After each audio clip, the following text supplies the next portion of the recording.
Hello বন্ধুরা, আমি engineer Mohammad Tahurul ইসলাম। আমি আপনাদের মাঝে আজকে একজন ওয়েল্ডারের স্বাস্থ্য এবং সুরক্ষা নিয়ে বিস্তারিত আলোচনা করব।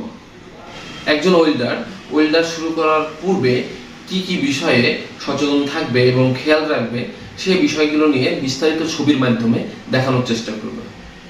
চলেন কথা না বাড়িয়ে মূল ভিডিওতে যাওয়া যাক। ওয়েল্ডিংয়ের সময় স্বাস্থ্য এবং সুরক্ষা। ওয়েল্ডিং শপের কর্মীদের নিরাপত্তা সর্বপ্রথম বিবেচনা করতে হবে।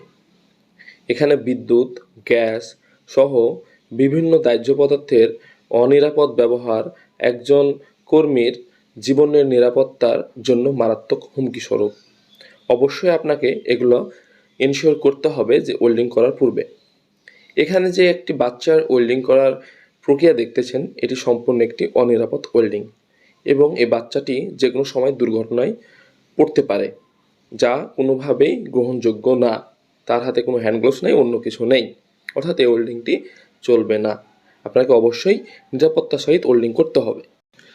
সুতরাং ওয়েল্ডিংয়ের পূর্বে অবশ্যই নিম্নোক্ত নিরাপত্তা ও সতর্কতা অবলম্বন করতে হবে।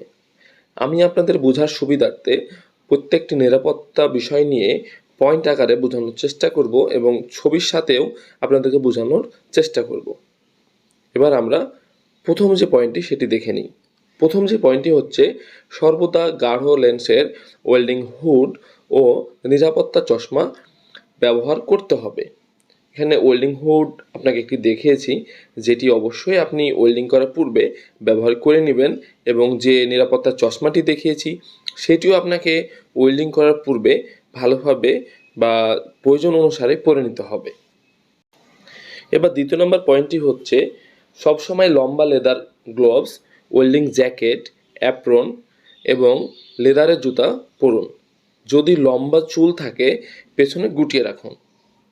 আপনাদেরকে বোঝার সুবিধার্থে এখানে ওয়েল্ডিংয়ের জন্য যে হ্যান্ড গ্লোভস প্রয়োজন সেটি দেখিয়েছি, এবং একটি অ্যাপ্রন দেখিয়েছি, একটি লেদার জ্যাকেট দেখিয়েছি, লেদারের জুতো দেখিয়েছি, এবং চুল কীভাবে গুটিয়ে রাখবেন সেটিও দেখার চেষ্টা করেছি।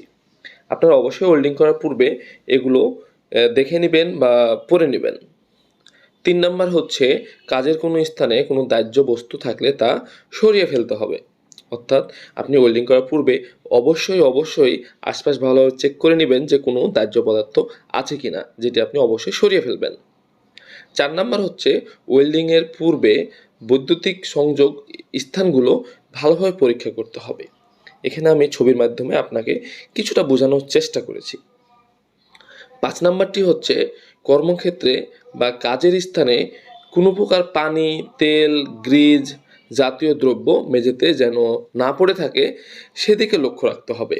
এখানে আমি কয়েকটি মেঝে আপনাদেরকে দেখানোর চেষ্টা করেছি যেগুলো স্যাঁতসেঁতে বা তেলাক্ত। 6 নম্বরটি হচ্ছে গ্যাস সিলিন্ডার অবশ্যই আগুন থেকে দূরে রাখতে হবে। আপনি ওয়েল্ডিং করার পূর্বে অবশ্যই আশপাশে আগুন লাগবে বা আগুন আছে এই ধরনের জায়গায় গ্যাস সিলিন্ডার রাখবেন না।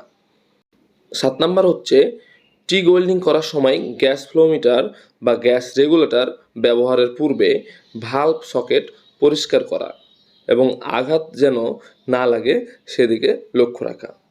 এখানে আমি একটি গ্যাস ফ্লো মিটার বা গ্যাস রেগুলেটর দেখিয়েছি এবং গ্যাসের সকেটটিও আপনাদেরকে বোঝানোর চেষ্টা করেছি, যেটা আপনারা কাজ শুরুর পূর্বে অবশ্যই পরিষ্কার করে নেবেন।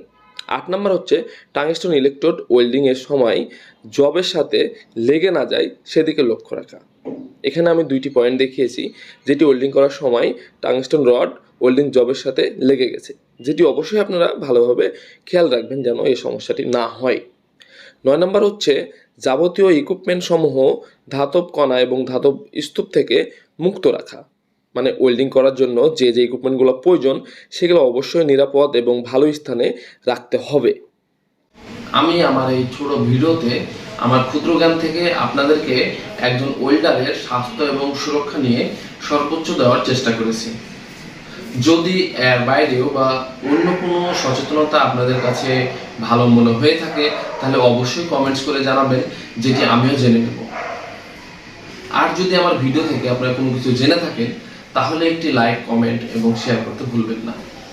আর আমার এই একই নামে টেক তহুরুল নামে ফেসবুক এবং ইউটিউবে আলাদা আলাদা চ্যানেল আছে। আপনারা ফেসবুকে ফলো এবং ইউটিউবে সাবস্ক্রাইব করতে ভুলবেন না, যেন আমি নতুন ভিডিও দিলে সাথে সাথে আপনাদের কাছে নোটিফিকেশন চলে যায়। আজকের মতো এখানে শেষ করছি। সকলে ভালো থাকবেন, সুস্থ থাকবেন। আল্লাহ হাফেজ।